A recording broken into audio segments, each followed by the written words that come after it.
parce que j'ai pas envie de finir à 40 ans ou 50 ans complètement exténuée.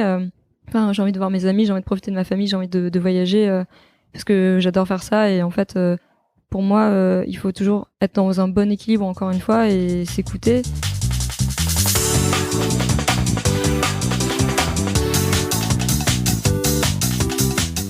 Bonjour à toutes et à tous et bienvenue sur Sens Créatif, le podcast qui explore les motivations et les stratégies des artistes de l'image. Je m'appelle Jérémy Kleiss, je suis illustrateur et podcasteur à Paris et vous pouvez me suivre sur Instagram @JérémyKleiss. J'en profite aussi pour préciser que le Sens Créatif a aussi son propre compte Instagram, donc n'hésitez pas à aller jeter un petit coup d'œil @senscreatif_podcast. Et avant de plonger dans l'épisode du jour, j'aimerais remercier Adobe qui sponsorise ce podcast depuis le début de la saison 3. Adobe s'est donné pour mission de révolutionner les expériences numériques à travers le monde, parce que les expériences d'exception sont des sources d'inspiration et de changement qui font avancer nos vies, et il n'y a pas d'expérience d'exception sans créativité. Et ça, ce n'est pas moi qui dirais le contraire. Car oui, la créativité est l'affaire de tous, et nous avons a priori tous quelque chose à raconter. C'est pourquoi Adobe a créé le Creative Cloud, une solution clé en main vous permettant d'accéder à plus d'une vingtaine d'applications de création pour donner vie à toutes vos idées. L'idée, c'est de stimuler cette créativité qui sommeille en chacun de nous. Vous savez, cette petite étincelle-là, eh bien le Creative Cloud, son job, c'est de permettre à tout un chacun, du professionnel le plus exigeant à l'étudiant débutant, de créer ce qui lui plaît où qu'il se trouve. Alors si j'étais vous, j'irais jeter un petit coup d'œil sur adobe.com, histoire de tester la version d'essai gratuite. Ce serait dommage de s'en priver, alors allez-y, vous m'en direz des nouvelles.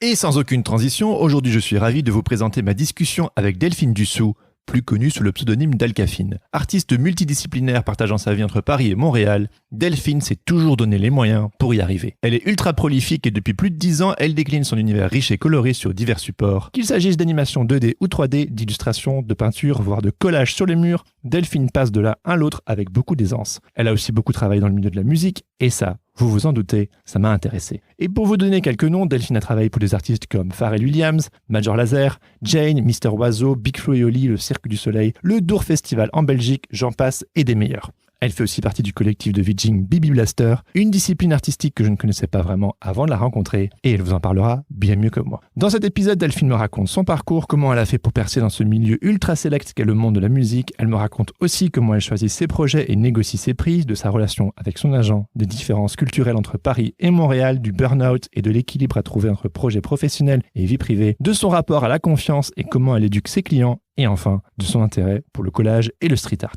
Et on termine d'ailleurs avec une petite anecdote avec la chanteuse Angèle. Je n'en dis pas plus, je vous laisse découvrir. Alors sans plus tarder, je vous laisse écouter ma discussion avec Delphine Dussoux. Bonne écoute. L'épisode spécial Belgique, je ne sais pas si tu te souviens, j'avais fait enregistrer sur une terrasse, il y avait des avions qui passaient, on entendait des voitures et tout, et donc... Trop bien. Ça n'a pas dérangé plus que ça. Donc, oui, de toute façon, tant que la voix elle ressort, ça va quoi. Voilà, c'est ça exactement. Ouais. Donc du coup, si ça te va, on peut y aller. Vas-y. Allez, Delphine, bienvenue sur Sens Créatif. Merci de me recevoir dans ce petit... comment on appelle ça ? Une petite cour intérieure. Une petite cour intérieure, ouais. Très sympa. Un petit havre de paix dans Paris. Exactement, ouais, carrément, ouais. Ça fait trop du bien. Donc, let's go.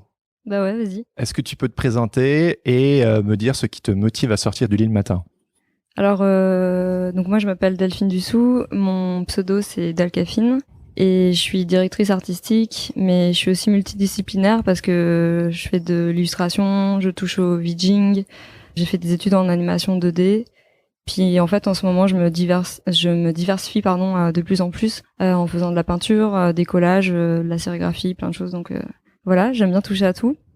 Et qu'est-ce qui me motive à sortir du lit le matin ? C'est souvent le travail quand c'est en semaine.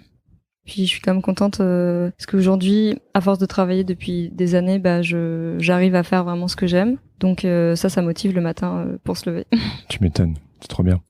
Est-ce que tu pourrais du coup nous raconter un petit peu ton arrière-plan personnel, un petit peu ton parcours et ce qui t'a amené à découvrir le monde de l'image ? À quel moment est-ce que le déclic s'est opéré en toi ?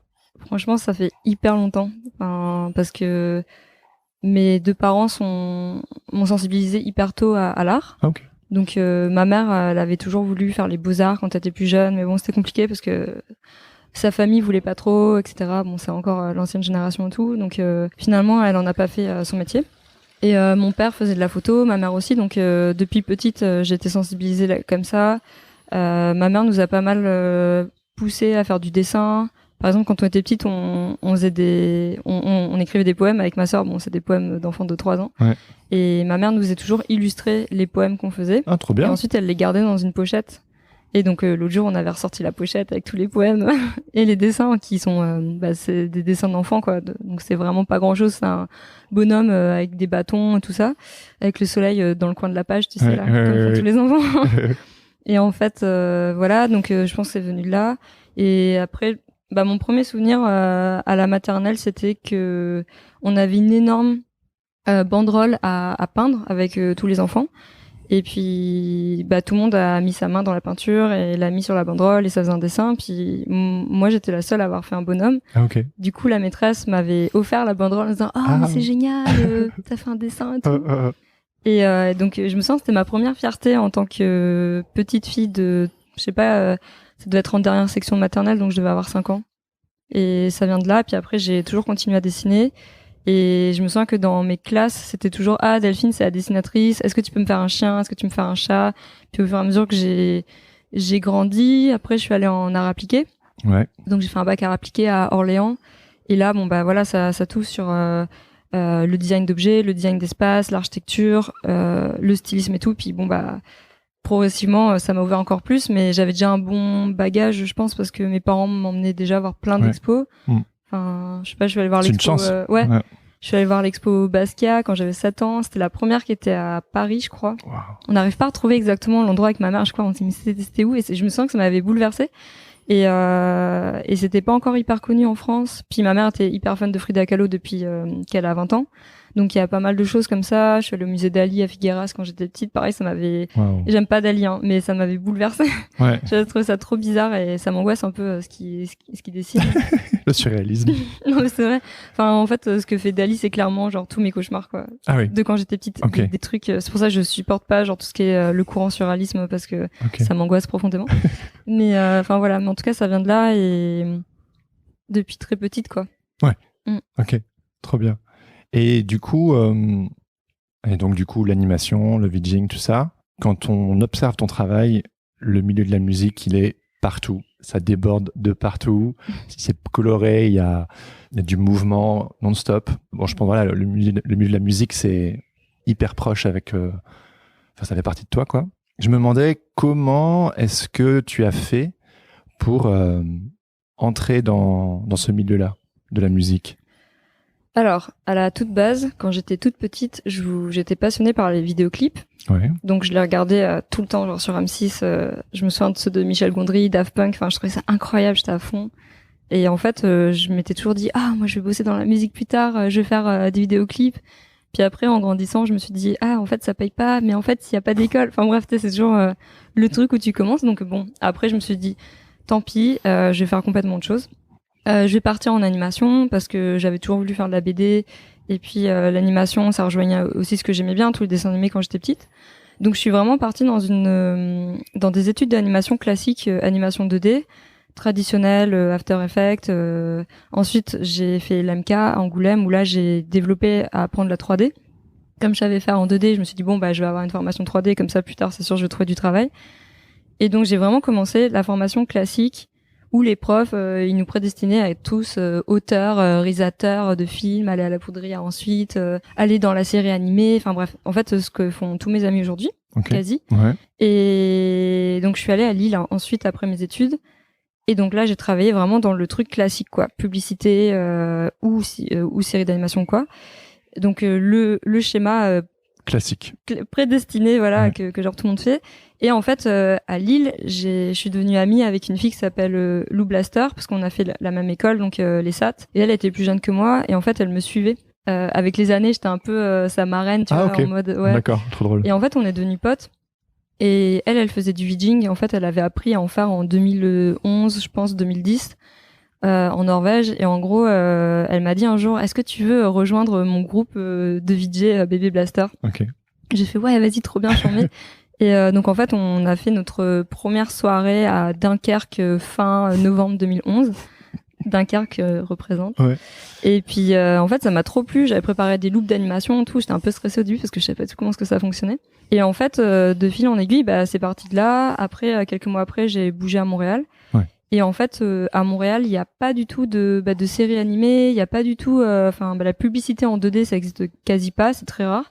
Donc en fait, j'ai été contrainte de travailler dans l'industrie musicale, entre guillemets. Ah ok, obligé quoi. Pas vraiment obligée, mais j'avais pas vraiment le choix en tant qu'animatrice 2D, parce qu'il y a très peu de... Enfin, aujourd'hui, je pense que ça a changé, mais là, il faut revenir en 2013, en début 2013, et donc... il y avait très peu de... Déjà, les clips animés, je connaissais peu de gens qui en faisaient, alors qu'à Paris, Passion Pictures et tout ça, il y a énormément de boîtes qui en font. Les séries animées, il y avait rien. Donc en fait, j'avais peu de possibilités et peu de solutions.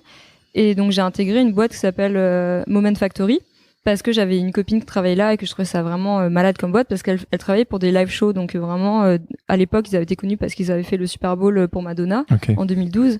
Et là, à partir de là, la boîte avait popé, hyper connue aux États-Unis, etc. Et donc, moi, je suis rentrée dans cette boîte-là. J'étais trop contente.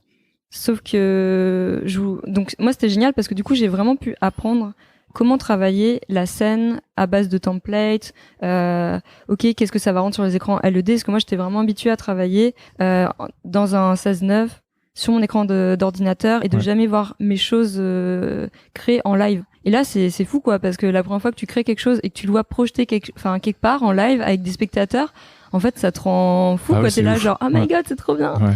Et c'est vrai que c'est là où j'ai commencé à avoir ce petit côté, c'est trop chouette, parce que quand tu crées quelque chose et que tu le projettes, tu peux voir l'interaction directe avec le public, alors que quand tu travailles sur une publicité ou quand tu travailles pour un dessin animé, tu vois jamais les gens qui regardent. Donc tu sais pas, t'as pas les retours, tu sais. Et puis moi en fait, c'est ça qui m'a passionnée, c'est de me dire, c'est génial d'avoir un retour instantané et de voir que tu peux faire sourire les gens, que tu peux apporter du bonheur. Et ça a été addictif. Toi, tu parles du fait que t'aimes bien interviewer les gens. Et il y a un côté humain, tu vois, parce que tu te rapproches des gens. T'es pas juste derrière ton ordinateur à créer. Là, t'as vraiment une connexion qui se fait.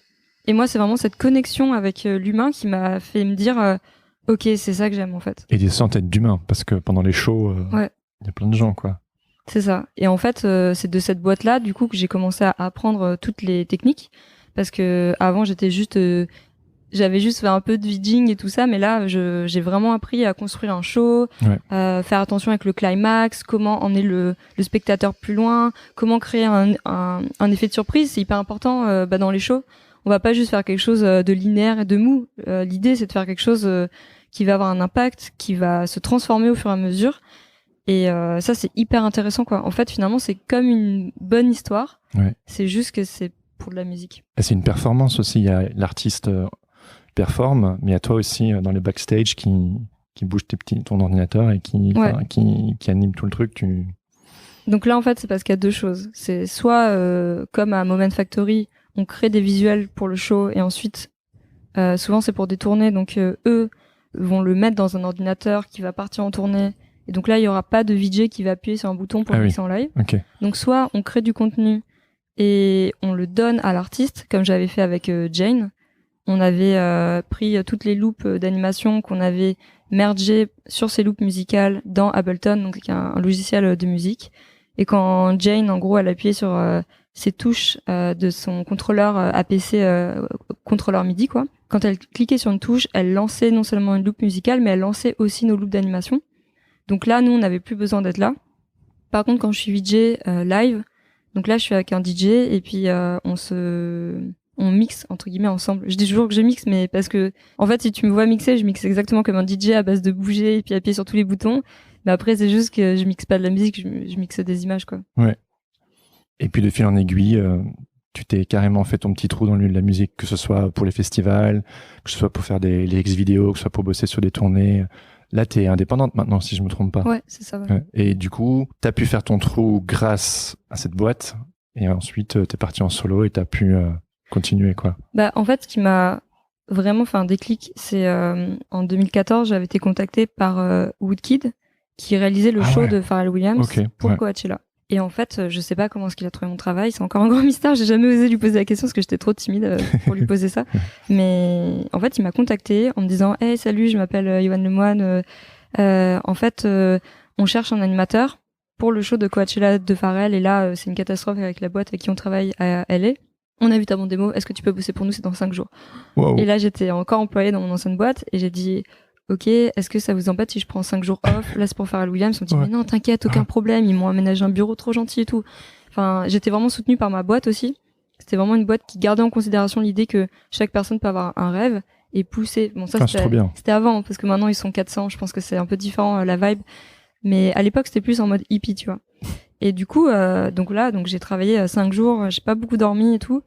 Et en fait, ça a trop bien marché. Ils m'ont rappelé, ils étaient hyper contents. Et ensuite, ils m'ont rappelé pour faire d'autres chansons de la tournée fin 2014-2015. Parce que ils ont eu la confiance, et les Américains marchent beaucoup avec la confiance. Ouais. Si ça fonctionne une fois, ils te font confiance sur du long terme. Ce qui est hyper agréable. Alors que j'avais 25 ans, je suis une fille, j'étais pas connue, rien, tu vois. Et potentiellement, je me serais dit qu'en France, on m'aurait pas fait confiance.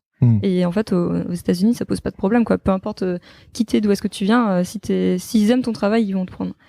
Et en fait, ça m'a fait un déclic, et je me suis dit, ok, si je suis capable de bosser sur des choses comme ça qui me font vraiment vibrer, parce que dans ma boîte, ils me faisaient aussi bosser sur beaucoup de choses photoréalistes, et du coup, j'avais du mal à imposer le côté animation, parce qu'ils avaient tendance à dire que l'animation, c'était pour les enfants, et c'était dur à vendre aux clients. Alors que moi, je suis persuadée aujourd'hui que l'animation, non, ça peut aussi être pour adultes, ça peut aussi être pour du vidging. Et déjà à l'époque, je leur disais, c'était difficile, donc au bout d'un moment, j'ai quitté ma boîte pour partir ma carrière freelance, et c'est parti de là, et voilà. Et j'imagine que c'est ce que tu aimes dans la mentalité outre-Atlantique, ce côté on te fait peut-être plus confiance. C'est ce qui te plaît à Montréal, parce que bon, je sais que tu vis entre Montréal et Paris, c'est ce que tu mets toujours sur les réseaux, sur ton site. Qu'est-ce que tu retrouves, qu'est-ce qui te plaît dans les deux, et pourquoi ces voyages? Bah, c'est sûr que la France aujourd'hui, elle me manque, c'est pour ça que je reviens pas mal. Puis ça fait 7 ans que je suis partie à Montréal, donc ça commence à faire pas mal de temps. Bah, moi, c'est sûr que quand je suis arrivée à Montréal, le gros choc, ça a été le respect entre les gens, quoi. Le respect dans la rue, le respect dans les boîtes. Enfin, le fait que quand on soit des femmes, en tout cas dans mon ancienne boîte à Moment Factory, ils mettaient beaucoup en avant les femmes. Et j'ai jamais eu l'impression d'être sur le banc de la touche parce que j'étais une femme, parce que on va potentiellement un peu plus faire confiance à un homme, parce que tu sais, il y avait encore à un moment donné, genre je sais pas, tu sais, des vieux trucs, des hommes qui pensent que les femmes elles peuvent pas gérer des projets parce qu'elles sont hystériques, ou que je sais pas, si elles ont leurs règles, elles vont péter un câble un jour. Enfin, tu vois, c'est un peu cliché. Ouais. Mais c'est quand même des choses que j'ai beaucoup entendues dans des boîtes de prod en France. Et j'ai aussi en tout cas à l'époque quand j'étais étudiante, il y avait beaucoup de garçons en animation et pas beaucoup de filles. En tout cas, les animateurs 2D étaient très souvent des hommes, et les décoratrices ou les filles ou les gens qui allaient faire de la colo allaient être plutôt des femmes. Et je trouvais que c'était quand même un milieu assez masculin. Et en fait, au Canada, j'ai jamais ressenti ça. En fait, c'est peu importe ton âge c'est ça, c'est peu importe ton âge ou qui tu es. En fait, on va te faire confiance si on aime ce que tu fais. Et j'ai vraiment senti que aussi les Québécois sont hyper féministes. Donc même souvent je suis autant payée qu'un homme, alors que parfois en France j'ai l'impression que c'est encore un peu dur. Peut-être ça change, hein, parce que maintenant je suis un peu éloignée aussi de la France, donc peut-être que ça a changé et ça serait super. Mais j'ai vraiment vu qu'il y avait aussi une question de confiance, et qu'au Canada par exemple on va rarement négocier ton salaire, alors qu'en France on va toujours essayer de t'avoir au rabais. Ouais. Et en fait, moi, je trouve que pour une personne, c'est un manque de respect pour son travail. C'est comme si on en revient toujours à l'histoire du maçon, mais si tu veux une maison, tu vas pas payer ton maçon avec de la visibilité. Voilà. Ouais. Exactement. Old school. Ou tu vas pas acheter ta baguette de pain gratuite. Enfin, tu vas pas le dire. Pour de la visibilité. Ne vous inquiétez pas, j'en parle à tout le monde de boulangerie. Mais en fait, non, tu vois. Et moi, ça me rend folle, pardon, parce que en France, vraiment, il y a un truc comme ça où parfois je tombe sur des clients où ils te sous-payent, où c'est la visibilité, où non mais t'inquiète et tout, alors qu'en fait moi je me dis non, c'est pas possible, tu vois. Là par exemple à Montréal, je vais peindre un bus bientôt, genre dans 2 semaines, en fait il y a une boîte qui me représente qui s'appelle Landmark, et ils ont débloqué un budget pour que j'ai un assistant qui m'aide à peindre. Et elle m'a dit ok, est-ce que tu veux garder cet argent pour toi ou payer l'assistant? Moi je fais non, mais c'est sûr que je paye l'assistant en fait. Enfin, pour moi, c'est hors de question de ne pas payer quelqu'un à partir du moment où il y a un travail. Oui. Et ça me choque, et je comprends pas aujourd'hui qu'en France, il y ait des gens qui pensent que l'art, c'est encore un milieu où il faudrait que ça soit gratuit, quoi. Ouais. Il y a toute cette question de la confiance, justement, peut-être à développer sur le vieux continent. Oui, parce que tu sais que si tu t'occupes bien de ton client ou de la personne avec qui tu travailles, si tu la payes bien, la personne, elle va être heureuse de rebosser avec toi. Et plus tard, ça va aussi te faire une bonne réputation. Alors que si de base les gens, enfin tu vois, en fait c'est une question de confiance. C'est un cercle vertueux. Exactement, un cercle vertueux. Et moi je crois dur comme fer à ça. Totalement. Je pense que les gens devraient réfléchir à ça plutôt que de dire non mais on s'arrange, t'inquiète, sous le manteau, parce que ça sert personne en fait. Non, je suis d'accord. Puis tu connais le podcast, c'est cet esprit que j'essaie de développer, cet esprit d'équipe, de confiance. D'ailleurs, ça nous permet d'enclencher sur un autre sujet. Tu l'as déjà un petit peu abordé, mais donc c'est cette question des projets, de la relation client, l'aspect un peu plus commercial. Et je me demandais quels étaient les critères sur lesquels tu te basais pour savoir si oui ou non tu prenais un projet. Alors, maintenant que j'ai la chance de pouvoir dire non, parce que ça c'est venu avec les années. Hein. Enfin, au début, je suis sortie des études, j'avais pas un rond, je prenais tout ce qui venait. Mais oui, normal. Parce qu'il fallait que je me fasse de l'argent. Bah, maintenant que donc je peux dire non, c'est est-ce que le projet me plaît? Si le projet me plaît plus, même un minimum, je prends plus. Par exemple, je peux pas travailler pour un artiste musical si j'aime pas sa musique parce que ça va pas du tout m'inspirer. Ouais. Je vais avoir la page blanche, c'est pas possible. Donc c'est si le projet me plaît, si l'artiste musical me plaît, si c'est dans la musique. Ensuite, ça va être combien je vais te payer parce que dépendamment du projet. Si c'est un projet où tes visuels vont être vendus, c'est pas le même tarif. Si tes visuels vont être vus que en France, est-ce que ça va être dans le monde? En fait, tout ça, ça va prendre en considération. Ça, c'est vraiment quelque chose que j'ai appris à Montréal. Parce qu'en fait, je me suis rendu compte qu'en France, on se faisait beaucoup avoir avec ça. Parce que les gens, en fait, ils te payaient. Et alors que moi, à Montréal, j'ai appris, justement, grâce à la boîte qui me gère, Landmark, là. Ah bah non, tu sais que tes visuels, s'ils sont utilisés dans plus de tel pays, si c'est utilisé sur tel ou tel ou tel ou tel format, là tu rajoutes de l'argent. Oui. Ah, vous voulez faire genre des tote bags avec ces visuels en plus, alors ça sera tant d'argent. Ah, et en fait, le truc c'est que, en fait, heureusement que donc cette boîte-là, elle me défend, parce que c'est elle qui va me chercher des projets où moi je peux leur en amener, mais c'est elle qui va gérer tous mes contrats. Et du coup, maintenant, j'ai compris comment se baquer en tant qu'artiste. Bien sûr. Et en fait, je me suis rendu compte qu'en France, il n'y a jamais personne qui nous a appris ça. Et par exemple, je reçois encore des demandes pour créer des pochettes d'albums vinyle ou quoi, enfin, pour des artistes musicaux. Et puis c'est juste, on a juste ça comme budget. Bah oui, mais votre album, il va être vendu. Donc, mon visuel, il va sans doute être sur des flyers, sur des vinyles, sur des posters, enfin, sur votre com, Facebook, Instagram et tout. Donc en fait, tout ça, ça a un coût. Et souvent, quand moi, j'explique ça en France, les gens me disent, ah mais non, mais nous on n'a pas l'habitude, d'habitude on paye 500 € et puis c'est bon. Bah non en fait mec, en fait ça s'appelle le copyright ou les droits d'auteur quoi tout simplement. Donc souvent il faut plutôt que d'être payé en droits d'auteur parce que c'est pas possible, hein, c'est clair. Hein, si tu fais un visuel pour un artiste ou quoi, il va pas te donner de l'argent tous les 3 mois, tous les 6 mois, c'est pas possible. Donc souvent tu demandes un tarif qui inclut les droits d'auteur. Ouais. Pour que toi tu t'y retrouves. Ouais. Et je me souviens qu'à Montréal, j'avais fait des visuels pour un projet et 2 ans après, ils voulaient réutiliser mes visuels. Ils sont revenus vers moi pour me dire hey, on aimerait réutiliser tes visuels pour cette année. Combien tu nous chargerais en fait, juste pour les droits d'auteur. Mais j'ai jamais entendu ça en France. Ouais. Et en fait, c'est ce respect des règles et ce respect de l'artiste à Montréal qui m'a vachement éduqué et qui m'a appris. Et en fait, c'est là surtout que je me suis rendu compte qu'en France, on se faisait tout savoir, quoi. Ouais. C'est incroyable. Ouais, on nous apprend pas à l'école, on n'a pas forcément des notions de ça. Enfin, du moins quand moi j'y étais, et je savais pas que tu étais représenté. Donc du coup, les choses s'éclairent un peu. Comme tu sais, j'ai aussi un agent et je pense que la négociation de prix, tout cet aspect business, ça crispe énormément d'artistes, d'indépendants, de jeunes qui sortent des études et même des gens qui sont dans le métier depuis super longtemps. Et à moins d'avoir un agent, c'est des commerciaux, donc voilà. Ils pianotent avec ça à longueur de journée. C'est difficile on n'est pas éduqué à ça. Et je me souviens quand je t'ai rencontré, ça m'avait marqué en fait, ce côté peut-être plus anglophone. Et j'ai aussi une culture assez anglophone, donc ça me parle, ce côté un peu self-made, ce côté un peu décidé, ce côté on y va, on se donne les moyens d'y arriver. Et ça m'a frappé chez toi. Et il y avait vraiment ce côté un peu... businesswoman, tu vois. Nobody screws with Delphine, tu vois. Et voilà, c'était aussi pour ça que j'avais envie de discuter avec toi parce que, voilà, je pense que beaucoup d'entre nous, on se retrouve parfois un peu démunis face à, par exemple, je t'en avais parlé, je pense, la dernière fois, mais le milieu de la musique, c'est quelque chose qui m'attire, enfin, initialement, même si j'ai un peu changé. Mais si quelqu'un me fait de l'œil pour faire une affiche, je vais pas dire non. Mais il y a ce côté, le milieu de la musique, par exemple, ça paye pas énormément. Et t'as envie d'y rentrer, on te propose 500 balles, tu te dis ok, alors que en fait, peut-être c'est pas beaucoup. Et voilà, on sait pas. Bon, voilà, j'ai fait une sorte de petit monologue là, mais je me demandais comment tu faisais toi. Bon, tu as répondu en partie avec ton agent, mais tout passe par ton agent ou tu te deals encore des choses de ton côté ou ça se passe comment Alors non, donc il y a pas tout qui qui passe avec mon agent.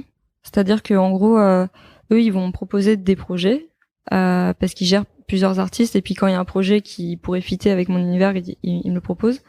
Moi, après, si j'ai un gros contrat qui arrive, je peux arriver à leur dire, ok, là j'ai ce gros contrat, j'ai pas du tout envie de m'occuper de la paperasse, donc eux prennent un pourcentage là-dessus et eux gèrent toute la partie administrative. Et en fait, c'est vrai que tu disais que on n'est pas préparé à ça. Moi, je pense que effectivement, en fait, c'est pas notre métier en tant qu'artiste, parce que nous, on est créatifs. Bien sûr. Et je pense que être dans la paperasse, parler avec des clients, c'est épuisant. Ça épuise notre créativité. Et donc moi, je suis pour que, à partir du moment où les gens, ils ont la chance de pouvoir trouver un agent, quelqu'un qui les représente, moi je dis foncez parce que c'est hyper important. Déjà, ça nous permet de se baquer vis-à-vis du client. Le client va moins essayer de jouer avec notre culpabilité. Parce que c'est ça que j'ai remarqué en France, c'est que les clients français essaient de te culpabiliser en disant ouais, mais tu te rends compte quand même bien payé. Enfin, ça m'est arrivé plein de fois. C'est pour ça qu'aujourd'hui j'en parle plus détaché, mais parce qu'en fait j'ai eu tout ça qui m'arrivait avant. Je pense que si on en parle à d'autres illustrateurs, tout le monde est passé par ces trucs-là. Ouais. Après l'idée, quand tu disais qu'il fallait, on te propose de faire genre une pochette d'album pour 500 €, bah c'est à toi de voir. En fait, moi il faut toujours que je me dise, ok, c'est à moi de voir si ça me plaît. Est-ce que je me sens confortable avec cette situation-là? Est-ce que potentiellement ce projet peut m'emmener vers d'autres projets? Ouais. Par exemple, je sais pas, demain t'as, je sais pas, quelqu'un de hyper connu qui te contacte. Si t'es payé 500 € mais que t'es confortable de bosser pour ça, il faut aussi parfois se dire ouais mais attends c'est quelqu'un d'hyper connu. Voilà. Donc j'aurai de la visibilité. Donc ok, pour cette fois-ci je fais une exception et c'est correct et j'accepte ce tarif. Donc en fait, je pense que c'est essentiel de se poser toutes ces questions-là et de toujours se respecter en tant qu'artiste parce que sinon ça crée énormément de frustration et ça peut aller aussi trop de travail vers un burn-out. Ouais. Et le burn-out en fait vient aussi souvent d'une frustration liée à un projet. Ouais. Ça vient aussi de beaucoup de travail mais t'es aussi plus tendu parce que tu te retrouves pas dans un projet. Et donc pour moi c'est un bon équilibre. Ouais. Mais par contre je pense que quand même aujourd'hui à 30 ans j'ai plus envie d'être payé des cacahuètes parce que je suis senior en fait maintenant dans mon travail. Ça fait 9 ans que je travaille. Donc c'est aussi une question que les gens me respectent. Bien sûr. Ouais. J'avais entendu parler de cette règle des 3 F pour accepter un boulot. Il en faut 2 sur les 3. C'est la fame, le fun ou le flouze. Et en gros, si tu en as 2 sur les 3, ça va. Genre, supposons que ça paye pas bien, mais que ça t'avance dans ta carrière au niveau de la fame et que c'est fun à faire. Bon, vas-y, tu peux y aller. Peut-être que c'est pas très fun, mais ça te paye bien et ça te fait avancer. Enfin, voilà. Et moi, je sais que c'est une règle que j'ai adoptée. Mais je pense, en effet, comme tu disais, c'est des exceptions. Mais c'est difficile, je trouve, de... Tu sais, je pense que quand tu sors de l'école, tout le monde a envie de se faire respecter. Et en fait, tu apprends par la force des choses à faire profil bas, à dire oui à tout, à faire preuve d'humilité. Et puis, au fur et à mesure du temps, tu gagnes tes galons.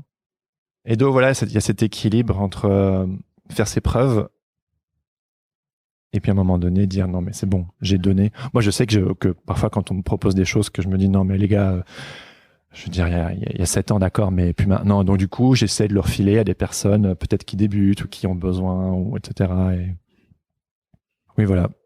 Alors oui, tu peux soit donner le contact à d'autres personnes qui débutent, mais je trouve c'est important aussi d'éduquer son client. Moi maintenant, j'essaie de leur expliquer aussi que ça soit, en fait, pour moi c'est comme un enfant, tu vois, tu éduques pour que la prochaine fois il réfléchisse à pas faire ça.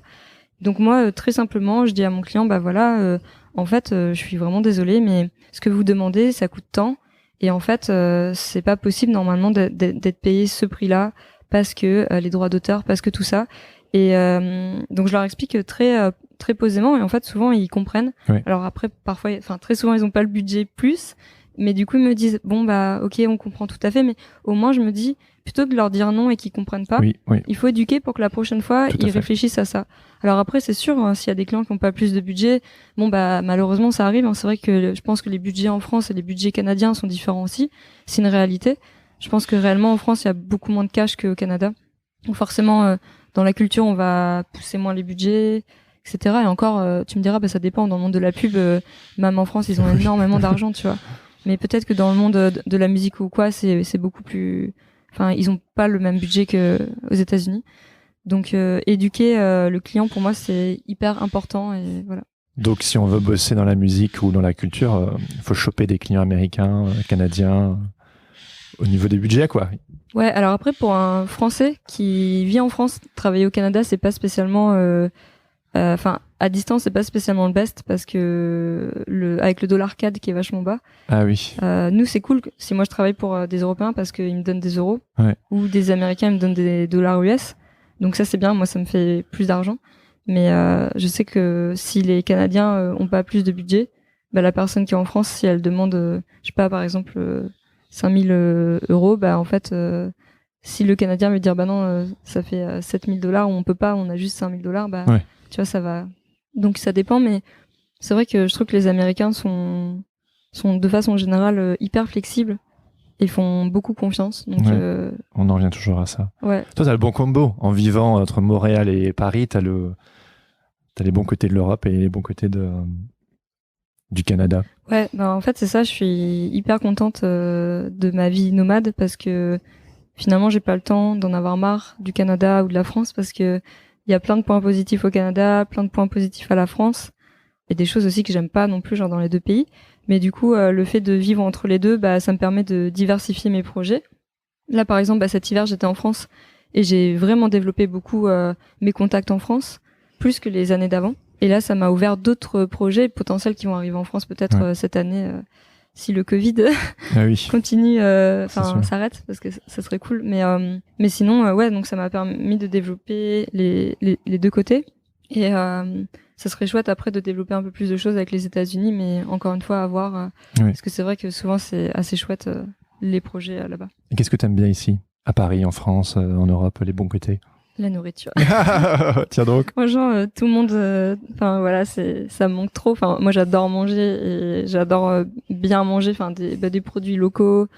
Et je trouve que c'est incroyable la chance qu'on a en Europe. Enfin, tu vois, en Italie, en Espagne, au Portugal, c'est incroyable. En Grèce, l'huile d'olive, c'est sûr, elle a pas le même goût qu'au Canada. C'est sûr. Et il y a aussi toute la vieille pierre. Enfin, moi, j'ai fait appliquer, donc j'ai pas mal étudié l'architecture. Chaque fois que je suis à Paris, enfin, le nom des rues, je les trouve incroyables. À chaque fois que je suis à Paris, je vois des micro-détails que, en fait, les gens ne voient plus parce qu'ils ont tellement blasé de leur ville que, ouais, ah oui, ok, d'accord, tu vois. Enfin, alors que moi, je suis là, putain, mais regarde, il y a une petite statue de roi et de reine au-dessus de la porte, c'est trop charmé.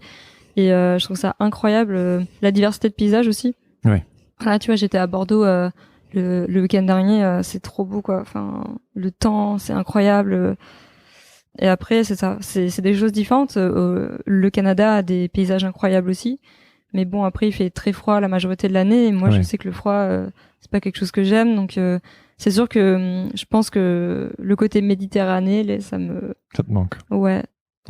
C'est vraiment quelque chose auquel je suis attachée, tu vois. Enfin, je sens que ça fait partie de mes racines, la Méditerranée, et puis je crois que j'arriverai jamais vraiment à la quitter. Et j'imagine qu'il y a un côté plus chill ici. Enfin, j'ai cette impression que aux États-Unis et au Canada, ça travaille beaucoup. Et tu es quelqu'un qui travaille beaucoup. Enfin, t'es multidisciplinaire. Tu bosses sur tellement de formats différents. Et c'est quelque chose qui fit bien dans cette culture. Après, j'imagine qu'il y a un équilibre à trouver, que tu retrouves peut-être aussi ici en France, avec le côté un peu plus Dolce Vita, un peu plus méditerranéen. Je sais pas, qu'est-ce que tu en penses de cet équilibre-là? Alors oui, c'est vrai qu'aux États-Unis, on travaille beaucoup, mais après, je pense qu'en France aussi, hein, vraiment, en fait, quand on est freelance... oui, non, oui, vraiment, bien sûr. Oui. Ouais, en fait, c'est ça. Je pense que quand on est employé, effectivement, on travaille peut-être moins en France qu'au Canada. Enfin, encore, je sais pas trop, parce que j'ai jamais trop été employé. Mais c'est vrai qu'en France, on a des lois qui protègent 35 heures, etc. Ouais. En fait, au Canada, c'est différent. Tu peux travailler 80 heures semaine, tu seras pas payé 80 heures. Ça va aller dans ta banque de vacances Ah. Ouais, donc en fait, moi, dans mon ancienne boîte, je bossais parfois 80 heures semaine. Genre, je me souviens finir genre le samedi soir à minuit. Et en fait, j'avais jamais plus d'argent. Donc, par contre, quand t'es freelance, je trouve ça... ouais, en fait, je pense que quand t'es freelance, comme tu peux accepter un travail, un nombre de taf illimité, en fait, toi-même, tu peux... En fait, je pense que quand t'es freelance, c'est toi qui décides si t'es un bosseur ou pas. Enfin, si t'as envie d'être un travailleur ou pas. Et moi, je sais que j'ai eu beaucoup d'opportunités cool, et du coup, il y a un moment donné où je me suis dit, ah, mais je peux pas refuser ça, mais ça non plus, mais ça non plus. Du coup, j'ai accumulé trop de travail, et j'ai fait un mini burn-out l'année dernière, l'année d'avant aussi, parce que, en fait, c'était là entre, ok, est-ce que je dis non, mais ça me fait trop chier de dire non à ce projet, ou est-ce que, vas-y, je suis capable genre, de tout prendre, et là, je vais faire un bon gros mois où je bosse comme une folle, ou 2 mois, 3 mois, mais le problème, c'est qu'en fait, sur du long terme, ton corps, il tient lâche. plus, quoi. Donc, faut faire attention. Mais après, tu vois, je regrette aucun des projets sur lesquels j'ai travaillé. Ouais. Parce que je me dis que ça m'a emmené tellement de choses aujourd'hui, et puis j'avais tellement envie de pouvoir être libre de mes projets. En fait, je pense que quand j'étais petite, jamais j'aurais pu penser que j'aurais pu être appelée pour mon propre style. Et pour moi aujourd'hui, je suis trop contente que ça soit le cas, tu vois. Mais tout ça, c'est des années de travail derrière. Ouais. Tu l'as pas en claquant des doigts. Ouais, c'est hyper gratifiant, mais il y a un prix à payer, quoi. Ouais. Enfin, en tout cas, parce que moi, je suis un peu perfectionniste, donc ça, c'est mon problème. Ouais. C'est que je pense que, puis dans mon dessin, je mets pas 5 minutes à faire mon dessin. Je mets énormément de temps parce que il y a beaucoup de lignes, il y a beaucoup de détails. Parfois, j'essaie de faire des animaux un peu en mode gravure, donc c'est beaucoup de travail. Et parfois, je me demande si je devrais pas simplifier mon style parce que ça me prend vachement de temps. Et je pense que c'est pour ça que si j'accepte plein de projets, comme mon dessin me prend beaucoup de temps à réaliser, et bah je me sens vite surpassée. Ouais. Alors que si j'avais un style plus simple, ça se trouve, ça irait, quoi. J'ai le même questionnement en ce moment. On a des styles différents, mais j'ai aussi ce côté perfectionniste. Et plus le temps avance, plus je veux simplifier tout ça, décomplexer tout ça. Je pense qu'au final, mon travail, c'est une quête de liberté, en fait, de moins se prendre la tête. Et parce que voilà, on veut prouver qu'on sait faire les choses, que ce qu'on fait, ça tabasse. Mais à quel prix? Enfin, peut-être tu me parlais de burn-out, t'en as fait 2, c'est pas rien quand même. Je me rends compte qu'on est plus fragile qu'on ne veuille peut parfois l'admettre, et que parfois on veut épingler des clients cool et on a des opportunités qui viennent vers nous. Mais moi, parfois, je me pose la question de ma santé mentale. Je me dis, mais voilà, à quel prix? Ouais. Bah moi c'était 2020, tu vois, je me suis fixé ça, je me suis dit OK, 2020 ça va être l'année où je vais faire un petit break. Donc j'ai commencé mon année par prendre 10 jours de vacances et 10 jours de vacances à Lanzarote, et puis après genre en Andalousie, puis après il y a eu le Covid. Ah oui, merde. Et en fait c'était le moment où j'aurais dû redémarrer mon travail. Ah, ça t'a forcé à... Mais par contre 2020 pour moi c'était l'année où je me suis dit OK, là il faut que ça change. Donc je vais réduire le fait de prendre plein de projets, enfin la quantité de projets, mais ça a vraiment été un élément déclencheur. C'est 2020 maintenant. Je sais que maintenant que j'en suis arrivée ici, tous les projets sur lesquels j'ai travaillé, je suis contente et ça me va. Je suis satisfaite, donc maintenant je peux commencer à réduire, parce que j'ai pas envie de finir à 40 ans ou 50 ans complètement exténuée. Enfin, j'ai envie de voir mes amis, j'ai envie de profiter de ma famille, j'ai envie de voyager parce que j'adore faire ça, et en fait. Pour moi, il faut toujours être dans un bon équilibre, encore une fois, et s'écouter. Et en fait, je pense que quand on est plus jeune, avant 30 ans, on a envie de tout donner. On a envie de bouffer le monde. Ouais, non, mais tout le monde, en fait. Ouais. Enfin, tu vois, c'est genre... Okay, c'est pas un mal. Ouais. Il faut que tu prouves, en fait, il faut que tu te prouves à toi de quoi t'es capable. Il faut que tu prouves aussi aux autres. Tu sors tes études, donc tu vois, il faut que tu prouves aussi que toutes les études que t'as fait, elles aient pas servi à rien. Ouais. Donc souvent, t'es là, genre, tu sors avec cette fougue et tout. Et moi, comme j'ai fait appliquer, pour ceux qui ont fait appliquer, ils savent que c'est des études hyper... rigoureuses où on bosse comme des fous. Déjà moi je faisais des nuits blanches à l'âge de 16 ans, 17 ans. Ah ouais, Tous les gens qui s'en ont impliqués, ils se reconnaîtront là-dedans, parce qu'on avait des rendus et des trucs de fous. Du coup j'étais vachement éduquée à ce travail intense dès mon plus jeune âge, et j'ai toujours continué, mais même les gens de mes promos à l'MK ou quoi, enfin c'est des bosseurs quoi. Genre vraiment je connais des gens, ils bossent comme des fous et c'est trop beau ce qu'ils font et tout, mais il y a toujours énormément de travail derrière. Donc c'est sûr que je pense que la plupart des artistes à 30 ans commencent à faire bon, allez, je vais plutôt être chill, et puis et c'est bon, là j'ai déjà commencé une bonne carrière, je suis content. Ouais. Et maintenant je peux me reposer un peu.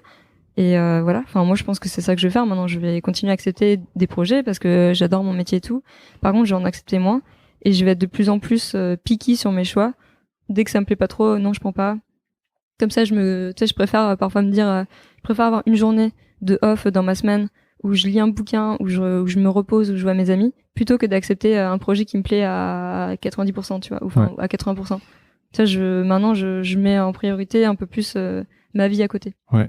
Bah, c'est un luxe que t'as pas volé en même temps. Je veux dire, ça fait 9 ans que tu bosses, puis avec les études que tu as fait, ça fait de vous des machines de guerre. La preuve en est, ton site internet, toute la production et tout. Alors, il faut que je vous dise un truc, les auditeurs. Je viens de caler que sur ma tasse, il est écrit I love my penis. Voilà, je l'avais pas vu. Ça me fait beaucoup rire et ça me perturbe, mais c'est super. C'est vrai que je t'ai donné cette place-là, j'aurais pu donner coffee break, mais non. Ouais, voilà. Revenons à la discussion. Oui, voilà. Donc, tu l'as pas volé et tu voudrais un petit peu plus vivre pour toi. Et c'est drôle que tu parles de ce rapport à la trentaine. Parce que, on a le même âge et je me retrouve. J'ai pas fait des études où on a fait de moi une machine de guerre. Moi, j'ai fait les beaux-arts, donc ils nous invitaient plus à chercher notre voie et expérimenter. De temps en temps, j'aurais bien voulu être un petit peu plus carré.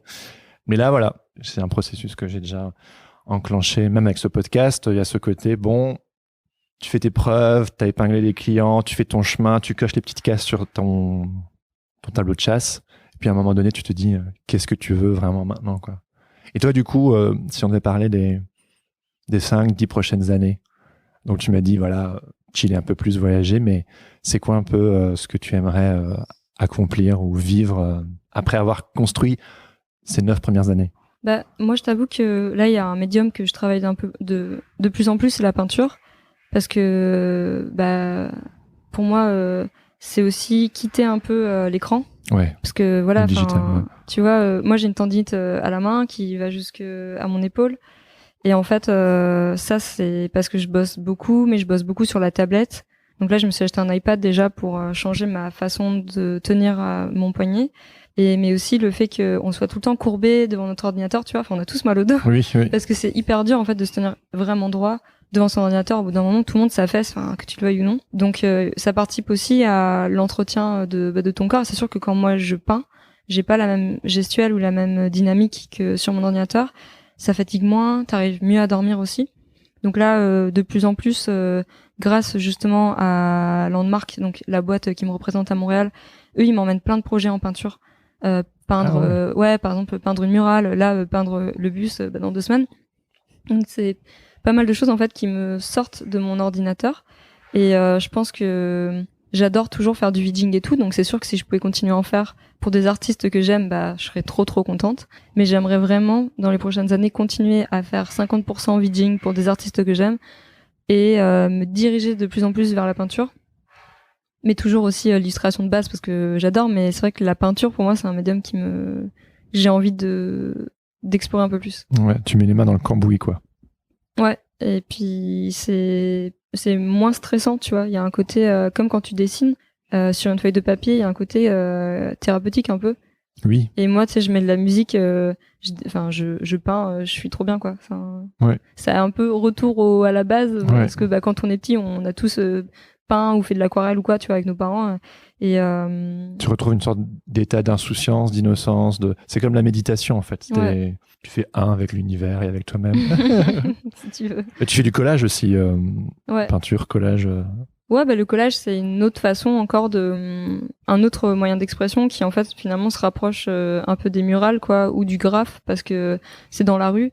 Et c'est ça qui est cool, en fait, avec l'art de rue, c'est que c'est visible par tout le monde et pas seulement dans une galerie où la plupart des gens ne vont pas, en fait. Parce que faut avoir une éducation quand même pour aller dans une galerie. Il y a pas tout le monde qui va oser rentrer dans une galerie. Il y a des gens, si leurs parents les ont jamais emmenés, ils vont dire non, bah moi ça me touche pas. Donc ce qui est bien avec la rue, c'est que finalement tu peux mettre des petits morceaux de toi cachés. Et puis moi là c'est marrant parce que j'en ai fait à Paris il y a 2 semaines et il y a des gens qui m'ont retrouvé, qui ont reconnu en fait mes visuels, qui m'ont tagué dans Instagram. Alors que en fait, je signe pas, ou alors je mets des LKN pour pas qu'on me retrouve parce que j'ai quand même peur parce que c'est illégal, tu vois. Oui. On n'a pas envie de se faire emmerder par la police ou d'avoir des amendes. Ouais. Même si bon, il y a plein de gens qui font pire, tu vois. Bien sûr. Mais on sait jamais. Et donc c'est toujours agréable quand les gens ils reconnaissent ton visuel et qu'ils te mentionnent. T'es là genre ah trop bien. Et tu fais ça la nuit? Ouais. Ouais. Ah bah obligé. Hein. Ouais. Obligé. Bah ouais, souvent c'est tu pars à 11h, minuit, puis t'arpentes les rues et puis tu finis à 2h30 du matin. Et voilà, et en fait, il y a un petit côté cool parce que c'est un côté un peu vandale. Ouais. Donc t'as toute l'adrénaline en même temps, c'est un Parce truc qu'on va se faire choper. ouais, c'est un truc tu sais que tu fais la nuit, donc souvent la nuit t'as plus de je sais pas si tu vois. D'adrénaline. Ouais, Enfin, bien bien sûr. sûr. T'es un peu plus foufou qu'en journée ou parfois avec le soleil t'es un peu plus ouais, puis enfin moi je le fais toujours avec un de mes amis qui s'appelle Dugudus, qui est un illustrateur incroyable. Je vous conseille vraiment d'aller voir son travail. Puis là l'autre jour, bah, justement, je l'ai fait avec mon copain pour lui montrer. Et donc c'était lui il a adoré. Donc c'est aussi le fait de partir à plusieurs. On en avait fait aussi avec Jane. Ouais. Ah ouais, c'est vrai. Ouais, elle avait adoré. Trop fort. On en avait fait en décembre justement avec mon ami Dugudus et elle. Et en fait à chaque fois que on montre ça à des gens, qu'on va les initier, ils sont tout fous et en fait ils prennent aussi ce goût au vandalisme. Ouais, bien sûr. Et donc c'est assez drôle.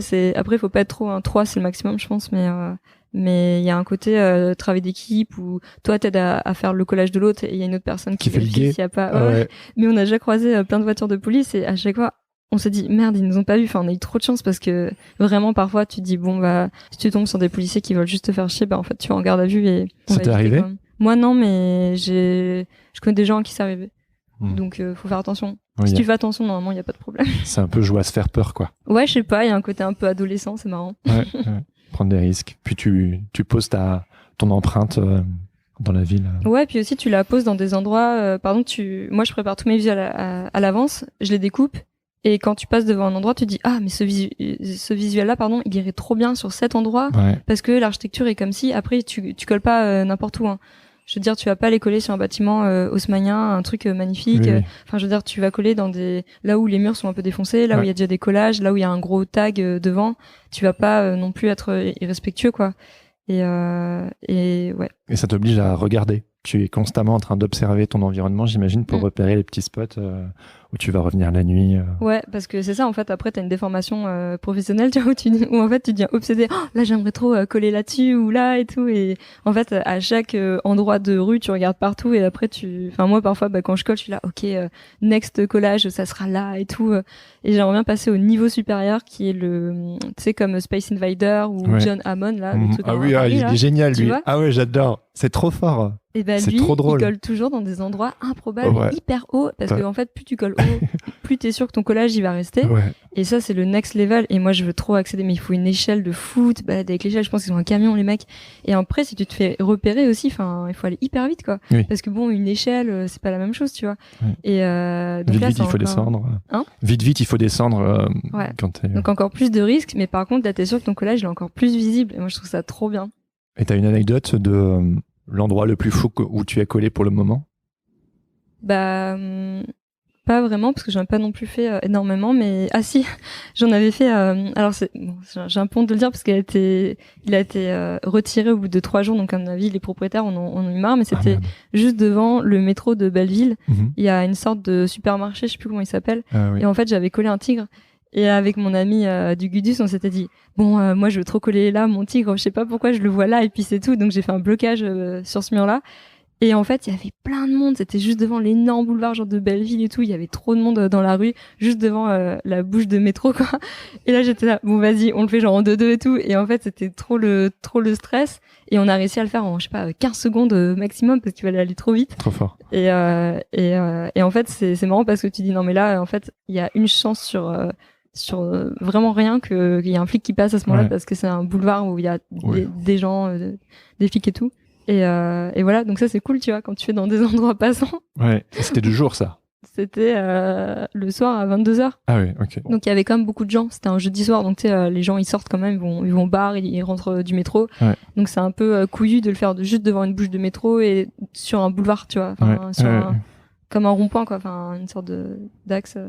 C'était assez drôle. C'est une sorte de récréation, on dirait, avec tout le travail très sérieux et tout pour le digital et tout, et puis ça c'est allez hop, on va s'amuser quoi. Non mais c'est cool aussi de voir ces visuels en grand. Tu sais, Ouais. ça change. C'est comme quand tu fais une murale. En fait, nous, encore une fois, on est habitué à dessiner sur un tout petit truc, un iPad, un écran d'ordinateur. C'est pas très gros.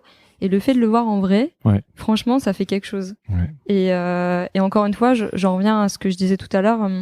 Pour le travail de Vidging, ça permet aussi de connecter les gens avec ton art directement. Mmh. Et le fait que moi, les gens, ils prennent des photos, qu'ils m'envoient sur Instagram ou qu'ils reconnaissent ça, enfin, tu dis, ah, trop bien, je connecte avec des gens, tu vois.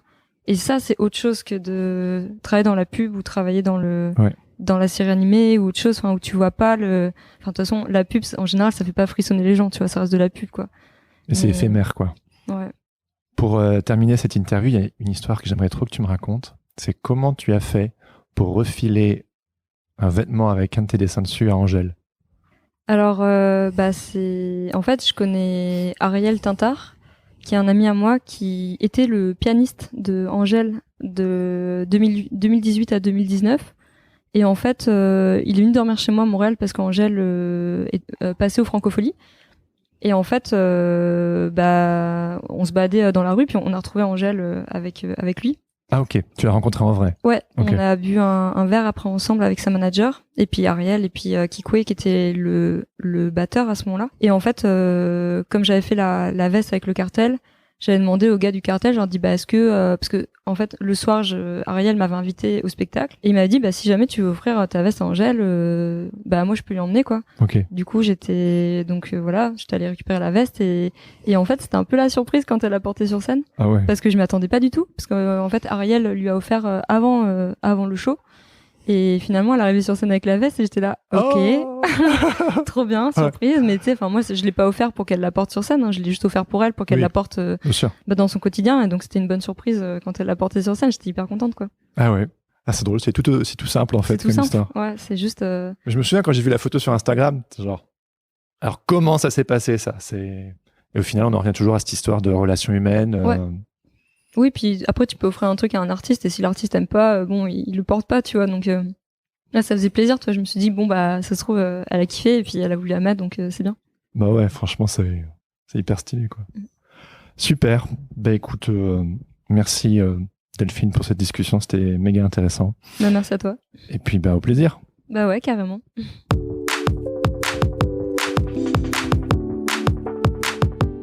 C'était ma discussion avec Delphine Dussoux. Merci à elle pour son temps. J'ai passé un excellent moment à discuter ensemble dans cette petite cour intérieure. Si cet épisode vous a plu, je vous invite à le dire à Delphine en la suivant sur Instagram ou en visitant son site internet. Vous verrez son site fourmi de clips vidéo et d'images foisonnantes. Alors si vous êtes plutôt branché musique et animation, pour sûr, ça devrait vous plaire.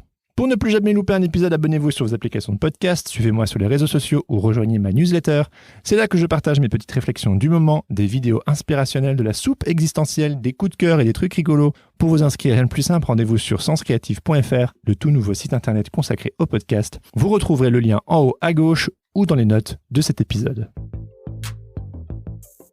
Salut, je m'appelle Margot Lecointre, je suis illustratrice et graphiste en freelance et je fais partie du Patate Club, c'est-à-dire le Patreon. J'écoute tous les épisodes de Sens Créative qui sortent et j'y apprends énormément de choses très intéressantes sur les métiers créatifs. J'ai l'impression d'être encouragée et de découvrir de mieux en mieux ce métier qui me passionne. J'ai eu envie de soutenir financièrement Jérémy sur Patreon pour qu'il puisse continuer encore et encore à créer de nouveaux épisodes. Le Patate Club, c'est un groupe de créatifs plein d'entrain, d'idées et de bonne humeur et je suis heureuse d'en faire partie parce que c'est génial de discuter avec cette communauté de nos questionnements professionnels au quotidien, de partager des défis, nos trouvailles et nos projets. Les participations débutent à 2 € par épisode et cela nous donne accès à des rencontres avec les autres membres du Patate Club, des formations en groupe autour de sujets comme le lettrage, sans oublier le tout nouveau Patate Club Podcast, un podcast bimensuel et exclusivement accessible pour les Patreons, enregistré en duo avec Laurent Bazar. C'est un peu comme si vous entriez dans les coulisses de Sens Créatif. Pour en savoir plus, rendez-vous sur patreon.com/senscreativepodcast. Sens Créatif, c'est aussi une communauté bienveillante et pleine de diversité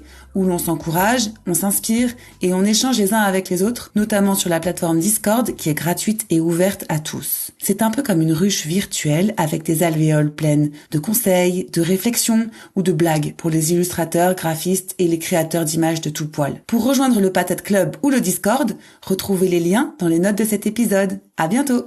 Et là, normalement, c'est le moment où on arrive gentiment à la fin de cet épisode. Mais avant de vous dire au revoir, j'aimerais vous faire une petite annonce. J'aimerais vous parler du festival Nîmes s'illustre. Si vous êtes un fidèle auditeur du podcast Nîmes s'illustre, vous en avez déjà entendu parler. En effet, l'été dernier, j'en ai parlé avec Marie-Laure Cruchy, que vous connaissez sûrement sous le pseudonyme Cruciforme, dans l'épisode 34. Rappelez-vous. Alors, le festival Nîmes s'illustre, donc, est un festival d'illustration qui se déroule, je vais parler au présent, qui se déroule à Nîmes. Et c'est assez... alors, c'est fou, c'est une aventure assez incroyable de monter un festival. C'est une petite... c'est vraiment monté, ça a beau être un travail bénévole, encore une fois, de plus, où tu comptes pas ton temps et tu donnes... généreusement, c'est quand même un projet de conviction où tu essayes de mettre en place... on est porté par des utopies quelque part quand on monte un festival. On a envie d'œuvrer, comme toi tu le dis très bien, pour la communauté en fait des illustrateurs. En tout cas, moi je sais que ça fait partie des moteurs, même si ça s'impose là comme ça. Normalement, ce festival devait avoir lieu en 2020. Mais comme vous n'habitez pas sous un rocher, vous savez pertinemment que comme nombre d'initiatives culturelles ou artistiques, crise du Covid oblige, le festival n'a pas pu avoir lieu. Mais cette année, les amis, le festival aura bien lieu. Et si vous aimez l'illustration, je ne peux que vous encourager d'y participer, car la programmation est riche et ambitieuse. Au programme, des expositions, des conférences, des visites dans la ville, des temps de rencontres professionnelles. Vous aurez aussi l'occasion de présenter votre book à des agents. Afin de bénéficier d'un portfolio review, il y aura également des ateliers de sérigraphie, de risographie, de réalité augmentée, un workshop pour créer son propre fanzine, une librairie pop-up, j'en passe, et les meilleurs. Sans oublier le fait que Sens Créatif aura le plaisir d'y organiser son 2e enregistrement live et en public, un peu comme celui que j'avais organisé à la Slow Gallery fin 2019 et que vous pouvez découvrir en écoutant l'épisode 20. Et ça, les cocos et les cocottes, ça me réjouit tout particulièrement. En effet, j'aurai le plaisir d'animer une table ronde en compagnie de Marie-Laure Cruchy, Mickaël Prigent du Parisianer et Marion de Meulenard, que vous avez déjà eu le plaisir d'écouter sur ce podcast afin de discuter d'un sujet qui me tient particulièrement à cœur, à savoir... fédérer la communauté artistique. Et en cette période de crise du Covid, le sujet est encore plus d'actualité. Comment faire pour fédérer des illustrateurs et des illustratrices autour de projets collectifs et collaboratifs? That's the question. Marie-Laure, Marion, Mickaël et moi-même apporterons chacun notre regard et notre expérience sur la question, et ça va être passionnant. Alors si vous aussi vous avez envie de rencontrer d'autres personnes de la profession ou des membres de la communauté Sens Créatif, le festival Nîmes s'illustre. C'est le festival à ne pas louper cet été. Les expositions seront visibles durant tout le mois de juillet, mais les festivités auront surtout lieu le week-end du 2, 3 et 4 juillet. Alors prenez vos tickets de train et venez faire la bringue avec nous, ça va être bien. Toutes les infos, la programmation et tout le tintouin sont à retrouver sur le site www.nimsillustre.fr. Voilà. Comme d'habitude, je termine en remerciant mon ami Adrien Guy pour l'habillage sonore de ce podcast. Faudra un jour que je lui offre une médaille à ce cher Adrien, à force de le remercier à la fin de chaque épisode. Mais pour de vrai, allez jeter un œil sur ses réseaux sociaux @AdrienGuy-Musique ou écoutez ses morceaux sur sa page SoundCloud. Sur ce, je vous donne rendez-vous dans 2 semaines pour un nouvel épisode. En attendant, bonne